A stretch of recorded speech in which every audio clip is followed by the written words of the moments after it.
So now we'll hear actually what Dara and Linda have to say, a company who went through the whole process and have diversified and kept innovating to survive in this ever-changing environment. So, Céad na Príomhaithe? Well, Dara has worked with medical device companies in R&D and quality control engineering and managing deep sea robotic research projects for the Woods Hole Oceanography Institute based in the US. Dara wanted to create a natural solution to improve honeybee health and launch the company's first product, Hive Alive, in collaboration with top seaweed researchers. But this was just the start of their journey. Thus, this is Linda as their operations manager in 2013. Linda holds a BSc in Pharmacology from UCD and a master's from NUIG. So after successfully launching Hive Alive, they decided to utilize their knowledge of natural ingredients and apply them to a new market, a different market. So after 4 years of product research and development, the Nuasan brand of personal care products for active people was launched just January 2020, Zidach Riv COVID. So Chóirde, Eanáir Ketala Raw Egg Dara agus Linda. And again, I'm going to be probing some questions in the chat function. So the more you interact, the greater chance you have of winning. So over to you, Dara and Linda.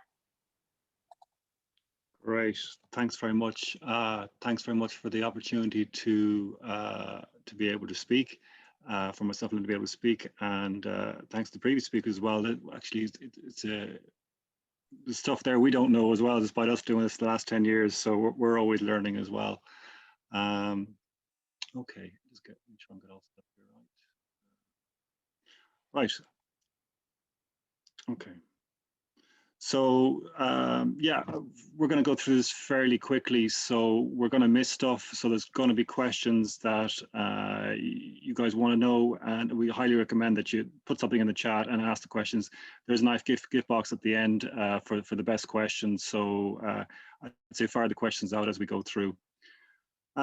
So yeah, okay. So straight away, basically, as mentioned, background in physics, and then medical diagnostics, and then on to deep sea research. But I wanted to do something that I was passionate about, and at the time still is beekeeping. And I started looking into ways of healthily keeping bees and looking at natural extracts. So in the very beginning, what are you doing here anyways? What? So in my house? Off you go. What are you doing? Oh, Sean. If someone's on there, could they turn off their microphone, please? So anyway, looking into natural extracts for healthy bees, to maintain healthy bees. So the first step I did was come up with a small business plan, talk to Udaros, and they very kindly supported in getting innovation vouchers. This allowed me to do research in association with NUIG, and a couple other research bodies that allowed me to start developing and sort of coming up with a prototype.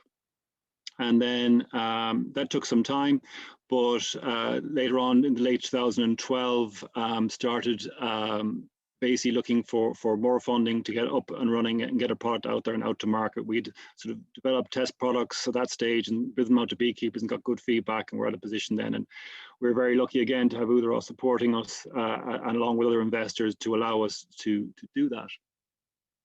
And since then, Hive Alive has slowly and steadily been growing to the point that we're now in over 40 countries worldwide, and we're the pretty much the #1 feed supplement in the world for bees, which is a great place to be. But unfortunately, it's a niche product and niche market, and it can only grow so big. So we started looking to see what were the other options that we could do. We spent quite a bit of time figuring out what it was. You know, we're looking at the beak market. Do we want to expand more into that? But we saw that was quite limiting, and so we decided then really blue sky it and look at what was the core that what we had and what we knew. What we figured out at the end was what really our core was our knowledge on natural extracts that actually worked and did something, and how to apply that into a product. So we we end up developing Nuasan. It started off being antifungal product for feet. That's where we initially started the product off. And it evolved then into a large brand, a range of products which we're still developing for sports people and active people, body care for sports and active people. Yeah, that's the bulk of that. So I'll just pass over to Linda and I'll come back to you guys in a bit. So don't forget to fire out the questions, okay, folks? Thanks. So I'm just going to talk a bit about how we kind of progressed from starting with a foot product through the different products. And then I'm going to talk about some of the practical tools that we used to assess the market. So as Dara mentioned, we started the development of Nuasan back in 2015, but it wasn't even called Nuasan back then. As Dara mentioned, we just had an idea for using natural ingredients and targeting something around foot health. So there aren't too many people that say, oh, I have lovely feet. So there's a huge percentage of the population that have issues, whether it's something as simple as foot odor the odd time, or hard skin, or something more serious like fungal nail infection. So actually the statistics around that is that there's about 75% of us that will get athlete's foot at some stage in our life, and about 1 in 4 of us that will have fungal nail infection. Now there are plenty of products out there, plenty of cheap products as well, but where we saw a market for was a product that was natural and works, and also one that's nice to use and that people wouldn't be embarrassed about using. So most products out there have pictures of feet on them, which is great for recognizing them in the shop, but not really something that a lot of people would be happy taking out of their gear bag or using it in front of other people. So with the help of an R&D grant from Uaidh, we set about developing the foot product. So it's actually an antifungal, antibacterial spray, kills the bacteria that causes foot odor and kills the fungus that causes athlete's foot and nail fungus. It's a spray, so it's easy to use. The bottle sprays upside down too, and it's quick drying, which are all important features for where we intended it to be used. Refreshes your feet, makes them feel better, smell better, look better, because it gets rid of the hard skin and protects from nasty infections. It's our most popular product so far, and at the moment, and thankfully lots of repeat customers using it. So as we started developing the foot product, we realized that we really needed to create a brand around it and not just focus on one product. At the time, the active space was kind of starting to increase in popularity. So after some research, we decided that we wanted the brand to be mainly focused on active people. So as I mentioned, I'll go through some of the tools that we used to have to figure that out. But what we did first was write down all the problems that active people face with regards to skin health and hygiene, and then wrote down where we think we could help there. So one of the things on the list was not having enough time or access for shower after maybe exercise or commuting or traveling. So we started developing Nuasan active body wipes. It was important to us that these would be 100% biodegradable. The ingredients that we've included there, we wanted them to be able to cool down the skin, to reduce redness and help control body odor so that you can feel fresher for longer after using and not be worried about body odor. Other points that we found would be important for people would be that they're not sticky, not greasy, they smell lovely, and also that they would be individually wrapped so that you can pop them in your bag or pocket easily if you're on the move. Then another big issue that was on our list of problems for active people was muscle soreness. So we decided to tackle that next. There's our products out there that do tackle this issue, but they're usually sticky, creams, smell quite strong, and aren't that nice to use. So we wanted to develop something that you could easily incorporate into your daily routine and also be nice to use. So we're actually developing 3 products under that tackle this issue. First is the body wash. So it's super refreshing wash that has arnica, magnesium, and both these soothe sore muscles and aid muscle recovery. It also has ingredients that help reduce body odor, soften skin, and hydrate skin. But to complement it, then we started to work on a moisturizer as well, which would have a more concentrated version of arnica and magnesium. And we're also developing a muscle relief gel as well. So speaking to people is one of the big things about finding out about your market. And we spoke with retailers and they told us gift sets are huge and that we really needed to have a gift set to boost sales and introduce people to the brand. So last year we frantically got a gift set together just in time for Christmas. We were a little bit late, but still the sales were good, and it was really a game changer for us to get the brand introduced to people. So that product has a combination of our wipes, wash, and we also added a handy towel, which has a little zip pocket to store your valuables in for when you're exercising. And yeah, it really is important to expand our product range as well. We found that out from talking to distributors that we really need to have a larger product range to be of interest to them. So it's so important for us to keep expanding that range and bringing more products to market and do more research about what our target market wants. So I just quickly go through then on the next slide about the kind of tools that we use.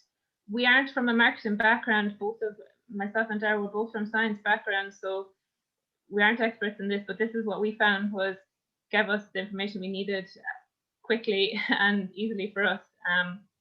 So obviously we were just started out with the foot product, and we didn't even know what kind of product it was going to be or how it was going to be regulated. But the first port call is always going to be Google. Get Googling your competitors, find out what kind of price other people are paying for these types of products or services, and yeah, just Google all day. But for more meatier information, more detailed information, there is a tool. It's the Enterprise Ireland Market Research Centre. So I'm not sure what they're doing now COVID-wise, but you usually go there and use their databases and search all those to get all the information that you need. Otherwise, these are databases that you'd have to pay for if you didn't use this research centre. So we were looking at reports, for example, at the start on the money spent on antifungal medications for nail fungus over the last number of years, or the amount spent on over-the-counter antifungal creams. It just gives an indication for all that data that maybe nowadays they're more freely available. I know Ivalo mentioned that data set, Google data set thing, so that might be as comparable to that now. I'm not sure, but that's what we used at the time. Then another great resource is Anne's marketing department in NUIG. So we've actually done a good bit of work with them over the years. So we've utilized a number of options to increase our market knowledge through them. So for example, we had master's students placement with us. We did a few of those. We also participated in group projects. We're actually still working on a project at the moment with the students. This kind of stuff is really a win-win situation because we get access to even more information, which would obviously take us a lot of time to come up with, and then the students get real life experience with the company. So do get in touch with Anne, and there's always opportunities every year for these kind of things, and maybe she can comment on that at the end as well. And actually, as part of the work that the students did, they carried out in-person surveys as well. So and at target location. So when we were developing the foot spray, they actually located themselves near swimming pools. We're talking to the mothers of children who swim and talking to other swimmers as well. And they also then did further work outside gyms. So you're getting the target market straight away and stopping them for a few questions. It's really valuable information for us. Google Surveys was another great tool that we found. So it's a tool provided by Google where it will send your survey out to a certain audience and get the answers then for you. Now there is a fee involved in that, but I think it's per depending on the amount of questions you're asking, it charges per question. But it's quite useful to get results from people that you don't know. But again, don't underestimate the value of your friends for this kind of thing as well. I listed focus groups here. But it doesn't have to be hugely formal. There are companies who can organize focus groups for you, but obviously that costs money. So one of the things that we thought worked well was that we organized a casual lunch and we presented the proposed products and sought feedback from them. So we gave them free lunch. They were happy enough to look at the products and tell us what they thought during their lunch break. It was easy for us to organize at the time because we were based in the Business Innovation Centre in NUIG at the time. So we had lots of access to active young people who would be our target market. But you might be able to collaborate with different groups to organize something like that. But just to note that it's easy to organize and easy to hold, but do try to think about your questions a lot in advance. Don't because the way you ask the questions can sometimes bias it. So it would be good to seek help on creating the questions, or even think through them fully as well. One thing that we didn't actually use that much at the start, but we can see the benefits of it now, is Facebook groups. So there's a group on Facebook for nearly everything. So you're bound to find some group that would match your target market in some way. So the Facebook groups could be a good way of finding those people to take your survey or participate in a focus group. We didn't actually use that at the time, but we've since used it. We were making marketing videos and wanted some active people to be in the videos, so it was a really great way to reach active people really quickly. We did do work with consultants along the way to help us narrow down the target market too. They weren't experts in the field that we were working in, but it really helps to have someone there to make you focus and drill down exactly what your target market is and who they are, and get to know them, because it is a mountain of work to do on your own. Then so I've listed immersion here too. So what I mean by this is immerse yourself in the kind of things that your target market are seeing. So maybe start buying the kind of magazines that they might be reading, follow the influencers that they follow on social, buy the competitor products, and just try to get to know their situation as best you can. I listed events here too, which if events are applicable, that's a great way to get to know your target audience. So just before lockdown kicked in last year, we attended an event called Thrive. So it's a wellness fitness event, and it was perfect for us. And we had a stand at it, and it was a great way of getting to know our target audience. And they had no problem in telling us what they thought about the products. They're there to learn things, and they're walking around slowly. They're not in a rush, and plenty of time to consider the products. So it's a great way to immerse yourself in what they're interested in, and finding out what they think about the product too. So yeah, if events are applicable for you, that's definitely a good thing to go to whenever they come back in. Then I'm just going to pass you back to Dara to kind of give some more tips, general tips for starting out that aren't just specific to marketing. Thanks, Linda.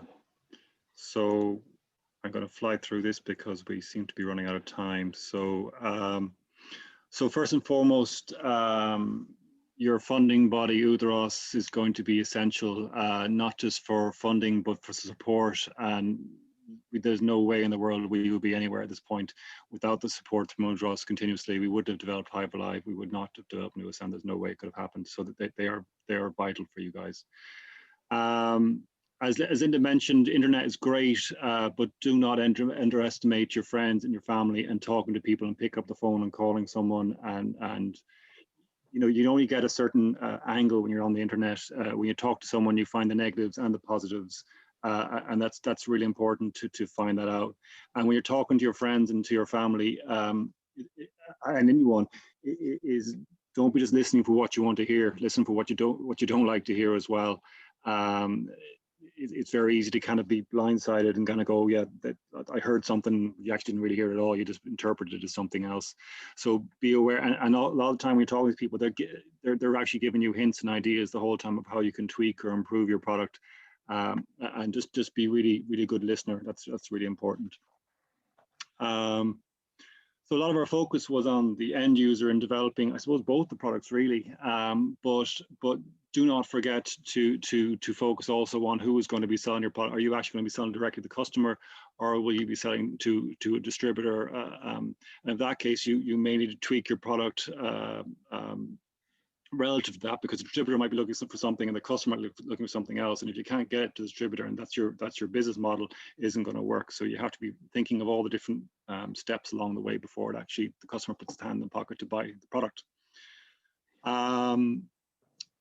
So yeah, branding companies, we have worked with branding companies in the past. In general, to be fair, it's been disappointing. At some points you have to, but they're extremely expensive, and you really need to know exactly what you want for them to get value out of them.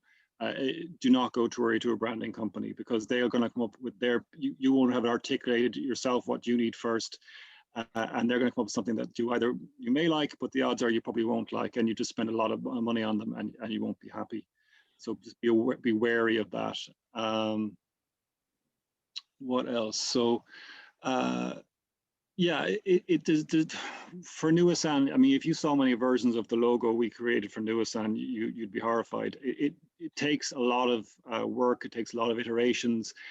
You'll get there in the end, but don't shy away from keeping at it to get it perfect, no, don't get it perfect. Get it 80% there. Getting it perfect takes way too long. But get 80% there, and if you're 80% there, you're there. If you're happy with it, it's good. But don't be afraid to keep at it and keep working on it. And know your USPs. Know what differentiates you from the competition, and then make sure those USPs are actually what. Not just what you want or you think are USPs. Make sure it's what the customer wants from a point of view of what's unique and special about your product. It's very easy to go down the road of, oh, this is amazing, it's the best thing in the world, and maybe it is, but I think, as Anne mentioned earlier, if the customer doesn't think it is, there's no point in bringing it to market.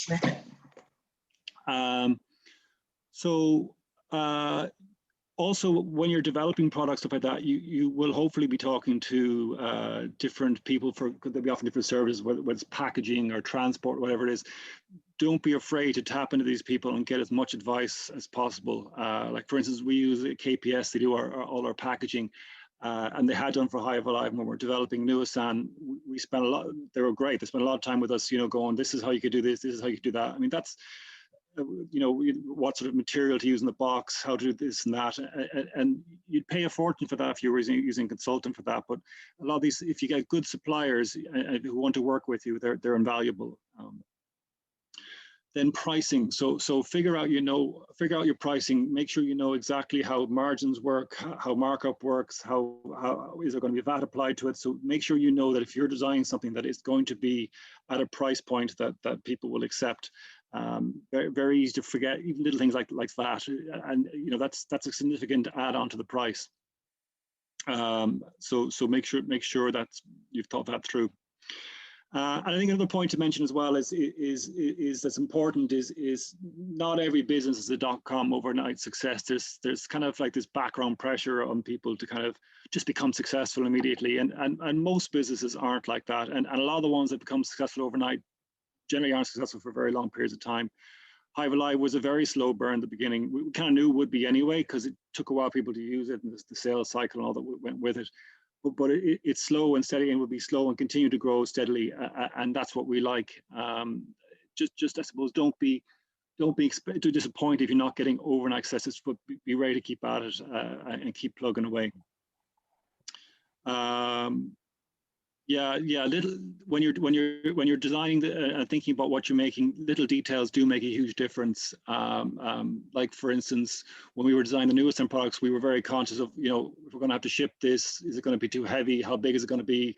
Things like, will it fit in a letterbox? How stable is it going to be? What if it's left outside in the sun? Always think about what can go wrong to cover yourself, because if you don't, something will catch you out.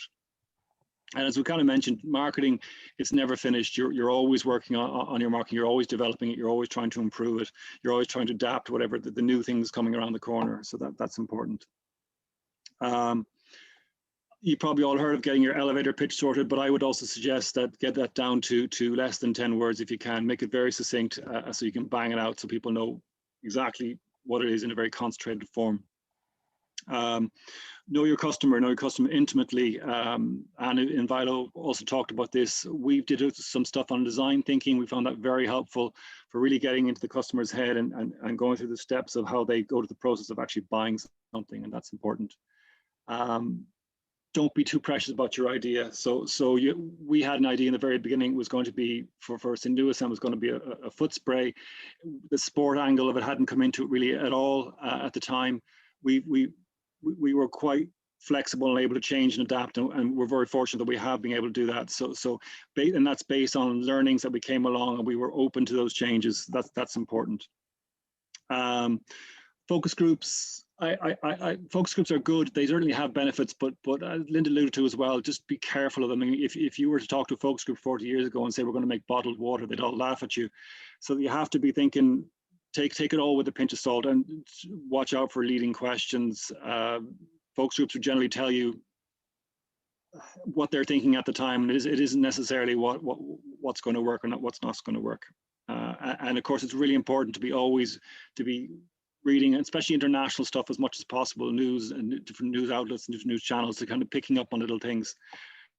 And finally, just a note I was thinking about this morning is as your journey goes along, you'll get setbacks, you'll get lots of setbacks. That's the nature of the business, but most of the time we have found, in fact, consistently we've found that generally in the long run, these setbacks end up being positive in the end and working to our advantage, even though we're heartbroken at the time when a formula doesn't work or something else happens or whatever. And I suppose that's kind of the key is know where you want to be in, say, 5 years time, and making the little wins in the now to get you there. And that's our summary. That's our quick synopsis. Yeah, thank you so much, Dara and Linda. I suppose I've always found advanced science to be an excellent example of how to build up and scale. And, it's really great to share your stories and what you've learned along the way. So I suppose we've just got a minute or two to go. So I'll ask the 4 panelists to come back, turn on your videos, and we just have a few questions here. But since you're there, Dara, I'll start with you guys. So, you started off by turning a hobby, beekeeping, into a successful business. Like, how hard was it to set up, mentally? Was there days you thought about giving up? And if so, what kept that entrepreneurial spirit going?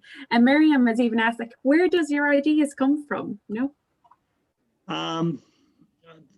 So the first part is it's definitely it's hard, and there's like I said, there's always a lot of setbacks. But I suppose at the end of the day, I was looking at where did I want to be. I'd been going to sea a lot. I'd been doing for 10 years, and I was getting tired of it, and I wanted something that I was passionate about. And I suppose, funnily enough, for me, it wasn't really just about making lots of money. It was about doing something that I really wanted to do and that I was interested in doing, and I felt made a difference, to be honest, as well. And I get all that from the company, and like now we're at the stage where we're at a really great stage. We're last year we gave some money to a charity in Africa that does lots of development of bees. So we're for villages, for women in villages, so they can have their own income, stuff like that. And like that's a great place to be. So like I said, the 5 years is know where you want to be in 5 years time, and know what's going to be important to you. But yeah, you definitely have setbacks, but you have to look long term and go, this is worth it in the end. Yeah, it's great. I know you donate some money to charity, so it's absolutely fantastic. And one of the questions that Anne actually asked was in relation to sustainability and the supply of raw material. So I suppose you might just let the participants know, what's the connection here between beekeeping and seaweed? Beekeeping and which? Sorry? Seaweed. Oh yeah. So the main ingredient in our product is seaweed. It's the main active ingredient. That's our real USP. We've actually had since a couple of companies try to copy us, but we work on seaweed extracts specifically, which are hard to pull out. Whereas other companies tend to just take the whole seaweed. So we have a nice niche on that as well still. So yeah, and sustainability in general is fundamental to everything we're doing, and particularly in Nuasan, where we've gone well out of our way to find bottles that are made from recycled plastic, things like that. All our papers recycled and all that. And it's difficult. It's difficult as a small company to be. It's much easier for Unilever just to order a batch of 100,000 bottles the way they want, decide in shape they want them in. Whereas we have to take what's already out there and made recycled. So you are limited, but it is worth fighting for, and it's getting easier all the time as well. So that's important. Yeah, I really think any new innovation really needs to consider the sustainable development goals. So you guys are very, very much there at the moment. Another question, because we're really running out of time, is your product suited for diabetics? For diabetics, yeah. Yeah, brilliant. Okay, and I'll try and pull everyone in. So when we talk about innovation, we sometimes forget that not everyone is on board with the new and revolutionary. You know, the old sentiment, you know, if it ain't broke, don't fix it. So what advice would you give to, you know, staff or management in companies who are trotting along? So I suppose either of you four can answer this, or all of you. Well, I mean, I think everyone has said it in one form or another, that the marketplace is dynamic. So you're always constantly evaluating, and you're always reviewing what information is out there available that can inform you and to grab opportunities. So I think in that respect, we're fortunate in being in the information age that access to information is much easier. The challenge is to hone in on the information that's going to be most useful to you. You know, in that respect, that's hard. What do you determine to be really appropriate? And I would say one thing about the pandemic, some businesses have really thrived in the pandemic. Others will rebound, but because they've been forced to change, and education is one of them, you know, we've really evaluated how we do everything. I think it will be better when we go back on campus, and that's true for a lot of other businesses in terms of they've had to really consider, why do we do things the way we are doing them? And, you know, a lot of them are becoming a digital first company and moving more towards omni-channel. You know, they don't really care where their business comes from, whether it's online or offline. A sale is a sale, and that it can be an iterative process. So those would be my sense, you know, kind of top. It's dynamic. You always want to keep on top of everything. Your consumers change, their behavior changes, and think about the world from their perspective. That's easier said than done. So there we go. Yeah. Oh, I hear you. I suppose I completed a Master's of Economic Science, and it really opened up my eyes to just different stakeholders' views, that you always need to step back from the situation and consider others around you and how things are viewed. Okay, I'll end up, you know, I just have one question for Vilo. Your presentation, it showed a technology budget spent, you know, in manufacturing. I noticed manufacturing alone was really low. But do you know, what's the definition of manufacturing in this sense? Do you think that these codes should be smaller? You know, there's often so much data can be logged into one definition. You know, for me, I find it frustrating if I'm looking at codes in the marine sector. You know, it's often logged into agriculture, you know, and they're extremely two different things. So it can be hard to extract this information. So is there any kind of other way of avoiding some costly fees when collating information? Well, regrettably, it's a balance between, you need to balance between investing financial resources and spending your own time. Okay. The bad thing is that even if you're willing to spend a lot of time doing a lot of research, and you need to do this anyways, sometimes you may be lacking really capabilities to work with different analytics tools to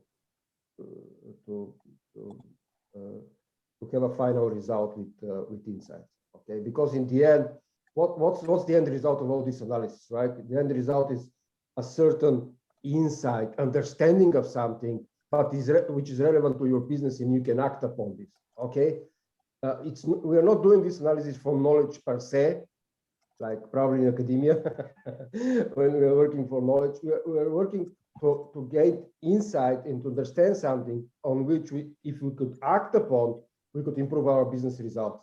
Okay, and regrettably, you need professional assistance to do this. Now, what type of assistance? It could be anything. It could be research agency, it could be consultant working with your available data. It could be many different things. But in my experience, I have never met entrepreneur or never met an established company. I was talking about an established company with €5 million annual revenue, established Irish company. They didn't have internal marketing capabilities of any kind for this analysis. So it's always a trade-offs, and you're analyzing how you could gain this insight with really optimizing your investment. But I have never met a case where you can rely 100% on your internal skills. I don't think this is possible. Yeah, no, I really agree. We all need to open up our circle more, as Linda and Dara mentioned. So guys, I suppose 1 hour is just not enough, you know, with a flag. You know, I could keep the four of you here all day asking you questions, but unfortunately I can't. So on behalf of Eanáir na Gaeltachta, I'd like to thank the speakers and sharing their insights and invaluable experiences with us all here today. Agus cúram maithagí I lig is soch ceangal isteach le níomh, Tásúlainn Coincheap taibh agus tainneamh as an session seo. So thank you all for your participation, for your engagement and your interaction. I really hope you enjoyed the session as much as I did. Ach má tá cheistagaí, son keen to follow down go le aon duine go bhfuil an Uaidh na Gaeltachta. Uaidh staff are always here to assist you, so make sure you reach out to one of us, and we will assist you. So it's long forward, agus suair eile. So see you all next week for a session on granted available to prove your concept. So goodbye for now and stay safe. Goodbye. Thank you all.